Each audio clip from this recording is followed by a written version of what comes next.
दो हिस्सा में नहीं कई हिस्सा में बट जाता भारत, अगर हमारे वल्लभ भाई पटेल नहीं होते तो।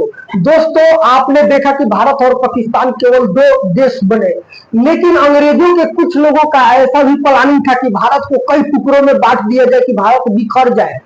अंग्रेज लोग पूरा कोशिश किए, ऊपर से उन लोग बढ़िया बन के रहते थे कि हम संपूर्ण भारत को जोड़ के एक राष्ट्र बना के रखे हुए हैं, लेकिन अंदर से अंग्रेजों के अंदर में ये चीज था, वो चाहते थे कि भारत कई हिस्सा में बट जाए, भारत कमजोर देश बन जाए। लेकिन हमारे सरदार वल्लभ भाई पटेल ने ऐसा इसमें क्या किया, आपको बताते हैं आज के इस वीडियो में। चार मुख्य रियासत ऐसे हैं दोस्तों जिन्होंने देश जब आजाद हुआ, भारत पाकिस्तान का बंटवारा हो गया, उसके बावजूद भी वो भारत में खुद को मिलाना नहीं चाहते थे, और उनको रणनीति, कूटनीति और बरियारी किसी भी कारण से सरदार वल्लभ भाई पटेल ने उनको भारत में मिला लिया।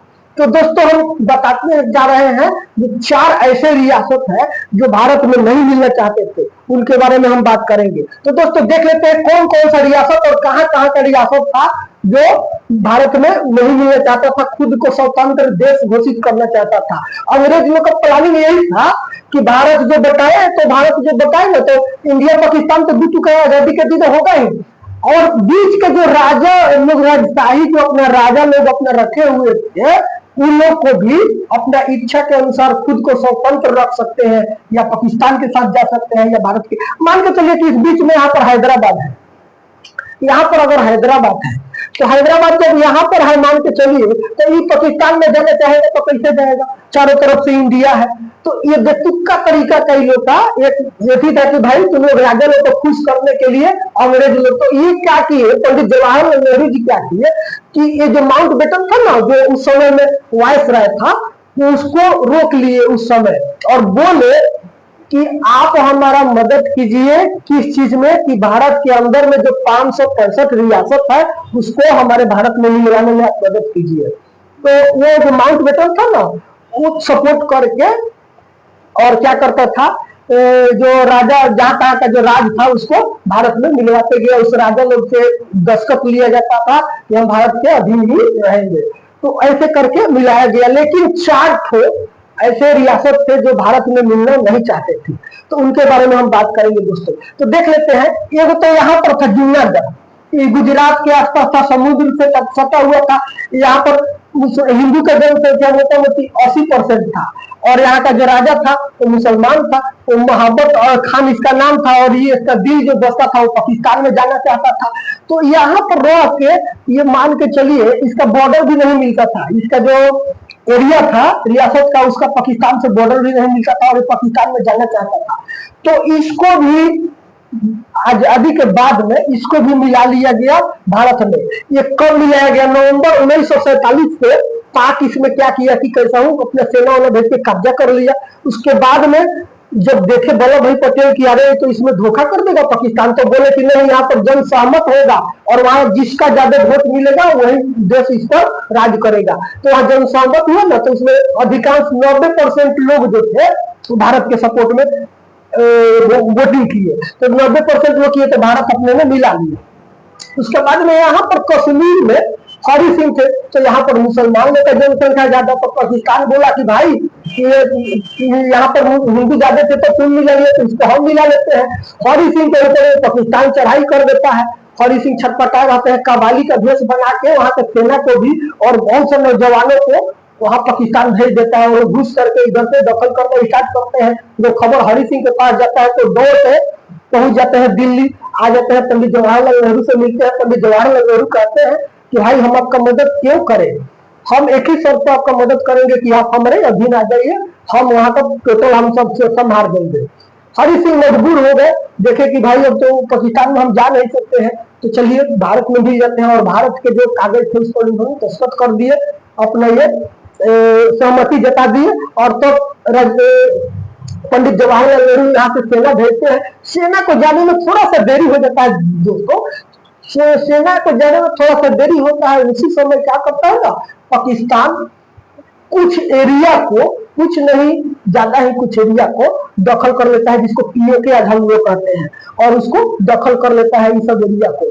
और इस एरिया को दखल कर लेता है, तब तक सेना पहुंचता है और इन लोगों को, कबाली लोग को मार के भगाता है और अपना बॉर्डर ऐसे करके बन जाता है। तो ये आपने देखा दो सियासत मिल गए, कौन कौन, जुन्नागढ़ और ये कश्मीर। अब बचा मणिपुर। मणिपुर के बारे में देख लेते हैं। मणिपुर के राजा का नाम जो था ना दोस्तों, बोधचंद्र सिंह था। बोधचंद्र सिंह था। ये भी भारत में मिलना नहीं चाहते थे, अभी खुद को स्वतंत्र देश मानते थे कि हम अपना आजाद होकर रहेंगे, और ये मिलना नहीं चाहते थे। अगर इनको छोड़ दिया जाता तो बाद में किसी न किसी देश में जरूर मिल जाते, तो इनको भी नहीं छोड़ा गया। जो हमारे सरदार वल्लभ भाई पटेल थे, उनका बहुत दूरदृष्टि था, उन्होंने इनको भी मिला लिया और इनके ऊपर में बहुत सा कराई किया गया। इनको बहुत दिन तक कैद में, इनको अपने घर में ही कैद करके रखा गया। इनका संपर्क जनता से खत्म कर दिया गया। लास्ट में इस परिसर में आकर के और ये मिल गए, ये भी मिल गए। तो ये मणिपुर का थोड़ा सा इतिहास जो है ना, थोड़ा गचर मोचर है, इसको थोड़ा सा समझ लीजिए। 1949 से 1956 तक ये जो था भाग सी में शामिल किया गया था इसको, जब मिलने के बाद में। उसके बाद में 1949 में ये मिला है। 1949 में इसको भारत में मिलाया गया है, किसको, मणिपुर को। तो 1949 में इसको मिलाया गया।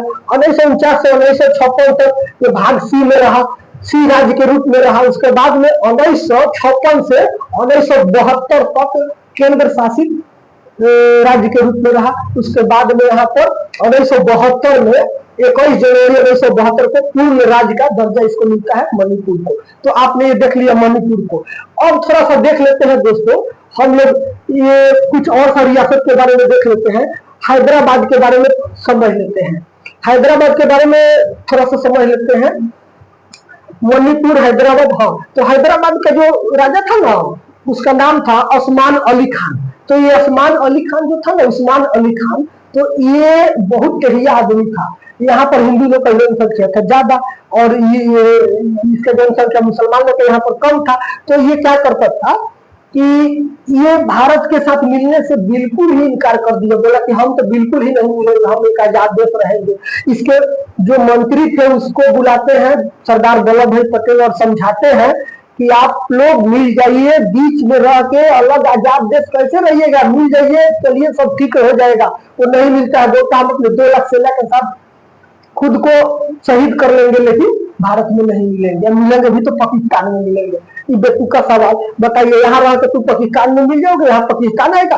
तो फिर यहाँ पर जो वल्लभ भाई पटेल थे, यहाँ पर सेना भेजते हैं। सेना जो है मोटा मोटी 13 सितंबर 1948 को, हाँ, प्रकाश बंद 5 दिन तक इस कुछ सेना अपना बना लिया था बहुत सा। तो भारत का भी जो गृह मंत्री थे उस समय सरदार वल्लभ भाई पटेल, वो सेना का टुकड़ी भेजते हैं और वो लोग इसको अरेस्ट कर लेता है। 5 दिन तक युद्ध होता है, छोटा मोटा चीट पर युद्ध होता है। उसमें मोटा मोटी 1300 इसका जो सैनिक है मारे जाते हैं। 66 भारतीय सेना के जवान भी शहीद हुए, और तब जाकर के पूर्ण रूप से हैदराबाद को कब्जा कर लिया जाता है। ये हैदराबाद देखने में ऐसा है, इतना ऐसा नहीं था। ये हैदराबाद जो था ना, बॉम्बे महाराज जो भी है, ये सब इसी के अंदर में था। इतना बड़ा इसका रियासत था, और सबसे धनिक जो था ये हैदराबाद रियासत ही था। तो दोस्तों ऐसे देख लिया आपने 4 रियासत को कैसे करके मिलाया गया। अब थोड़ा सा देख लेते हैं, ये जो भारत और पाकिस्तान का बंटवारा होने वाला था ना, तो ये बुलाया गया। किनको बुलाते हैं, लॉर्ड माउंटेन का बेटन जो है, इनका दोस्त एक रहते थे जो वकील थे पेशा से, उनका नाम था red Cliff, Shri red Cliff. इनको बुलाया जाता है और इनको 5 सप्ताह का टाइम दिया जाता है कि 5 सप्ताह के अंदर में हड़बड़िए में आप इसमें रेखा खींच दीजिए। तो इन्होंने उतना आगे पीछे नहीं देखा, थोड़ा बहुत इधर उधर से मार्गदर्शन लेके इन्होंने ऐसी रेखा खींच के इधर पाकिस्तान कर दिया, और इधर यहाँ पर जो बंगाल था, ये बंगाल है मान के चलिए, तो बंगाल में से ऐसे काट के ये पूर्वी बंगाल जो अभी पाकिस्तान जो बन गया, तो पाकिस्तान के 2 भाग में इन्होंने बांट दिया कि मुसलमान लोग का एरिया इधर, आधा इधर, ऐसे करके इन्होंने कर दिया। कुछ लोग का घर उधर, कुछ लोग का द्वार इधर, कुछ लोग का ससुराल इधर, तो अपने घर इधर, ऐसे करके हो गया। जब ये आजादी का जश्न मन रहा था ना 15 अगस्त 1947 को, तो 2 करोड़ लोग जो इस एरिया में थे, जो और इस एरिया में थे, उनमें मातम छाया हुआ था। लाखों लोगों का जान जा रहा था। इधर से हिंदू लोग भाग रहे थे, भारत के में भारत से मुसलमान लोग भाग रहे थे, इधर धार मार काट लूट मचा हुआ था, बहुत बुरा हाल था दोस्तों। लेकिन ये टेलीफोन तो नहीं था, नेट नहीं था कि किसी को कोई जानकारी मिले, लेकिन पंडित जवाहरलाल नेहरू को ये सूचना मिल गया था। वो आजादी का जश्न में तो थे ही कि रात में आधी रात को आजादी का उनको भाषण देना था, उसका तैयारी कर रहे थे, लेकिन इसी बीच उनको टेलीफोन पर इस घटना की जानकारी दिया गया था। लेकिन वो इधर ध्यान नहीं देते, अपने भाषण का तैयारी किए। उसी समय में मोटा मोटी दोस्तों 15 लाख लोगों ने अपने जान गंवाया था। बहुत सा लोग घर परिवार छोड़ के उधर से उधर भाग गया, उधर से इधर भाग गया, बहुत दिन तक भागते रहे। और इधर उधर जो आप देखते हैं अंजारा बंजारा के तरह उस समय लोग अपने जीवन यापन करते रहे। तो ये छोटा सा जानकारी था दोस्तों अपना ये 15 अगस्त 1947 के समय का। दोस्तों वीडियो अच्छा लगा है तो लाइक कर दीजिएगा, अच्छा नहीं लगा है तो डिसलाइक कर दीजिएगा। मिलते हैं अगला वीडियो में। ऐसे ही वीडियो देखने के लिए हमारे चैनल पर जुड़े रहिए।